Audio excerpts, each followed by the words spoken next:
There was a leader, a man, আমি আপনার তালে নেচে যাই, আমি মুক্ত জীবনানন্দ। a myth,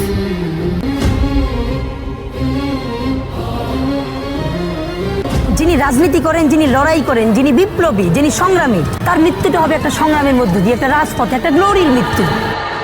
আমরা কি ছোটবেলায় ভুল স্বপ্ন দেখেছিলাম? আমাদের কি বলা হয়নি এই দেশের দিন বদলাবে, এই মাটিতে জন্ম নেবে একজন ছেলে যে মাথা নত করবে না, সে বড় হয়ে কথা তো নয় কাজে বড় হবে। আমরা বিশ্বাস করেছিলাম, আমাদের মা বাবাও বিশ্বাস করছিল, এই দেশ বিশ্বাস করেছিল। আর ঠিক তখনই একজন মানুষ এসেছিল, নাম ছিল ওসমান হাদি।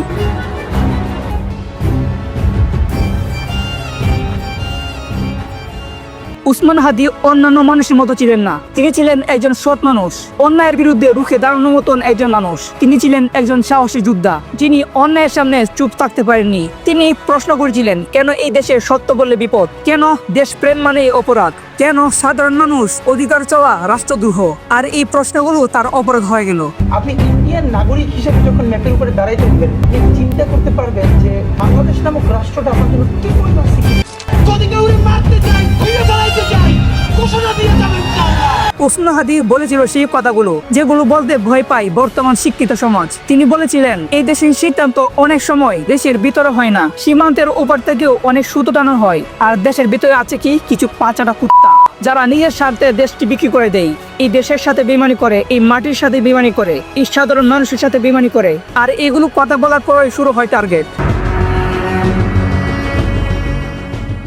আজ আমরা প্রশ্ন করি, ওসমান হাদিকে বাঁচতে দিল না কে? বাঁচতে দিল না ভারতের অধিদপ্ত রাজনীতি, বাঁচতে দিল না দেশের ভিতরে দালাল গোষ্ঠী, বাঁচতে দিল না ক্ষমতা লোভে অন্ধ কিছু রাজনীতি, বাঁচতে দিল না সেই মিডিয়া যারা সত্যকে দেখে রাখে। ওরা জানতো ওসমান হাদি বেঁচে থাকলে এই দেশের তরুণরা জেগে উঠবে।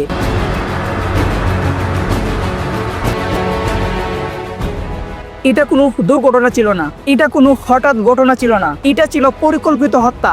বিভিন্নভাবে ওসমান হাদিকে থামানো এবং শেষে চুপ করে দেওয়া, কারণ একজন মানুষকে মারার আগে তার কণ্ঠকে মারতে হয়। আজ প্রশ্নটা আমাদের দিকে ফিরে আসে, আমরা কোথায় ছিলাম? আমরা কেন চুপ ছিলাম? কেন একজন যোদ্ধা একা লড়লো? আমরা ফেসবুকে পোস্ট করেছি কিন্তু রাস্তায় নামিনি, আমরা লাইক দিয়েছি কিন্তু প্রতিবাদ করিনি। ওসমান হাদি শুধু মারা যাননি গুলিতে, তিনি মারা গেছেন আমাদের নীরবতায়।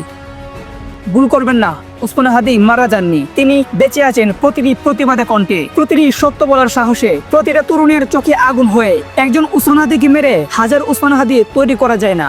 আজ আমি নতুন প্রজন্মকে বলি, কত কম কাজ বড় করো। দেশপ্রেম দেখাতে লাইভে যাওয়ার কোনো দরকার নেই, সত্যের পক্ষে দাঁড়াতে সাহস লাগে, যেটা ওসমান হাদিবের ছিল। দালাল চিনে রাখো, ইতিহাস ভুলে যেও না, কারণ আজ যদি তুমি চুপ থাকো, আগামীকাল তোমার পালা আসবে।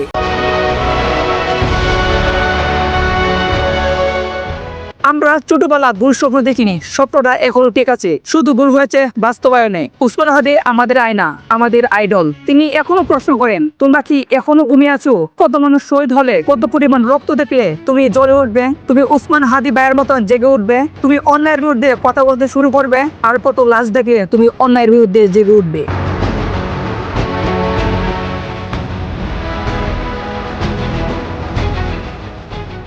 ওসমান হাদি ভাই অমর, সত্য অমর, আর এই সত্যকে নিয়েই বাংলাদেশ একদিন জাগবে ইনশাআল্লাহ।